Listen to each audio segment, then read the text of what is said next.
Hi, Steve Padgett with Garrison Grip, and I wanted to go over a product that we just in the process of getting a patent for. We just submitted the non-provisional patent pending for it, and it is a great product. It is for removing and installing the base plates and grip extensions for GLOCK. Now, I had a booth at the Tucson gun show, which is held well, every quarter or so in Tucson, and it's a good turnout.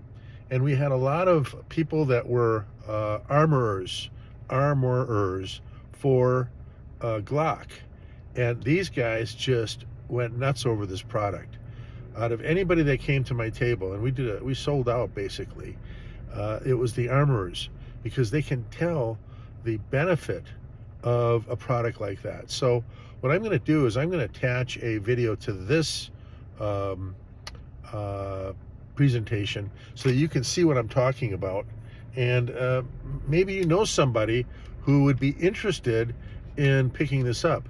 So I am going to send this to you shortly.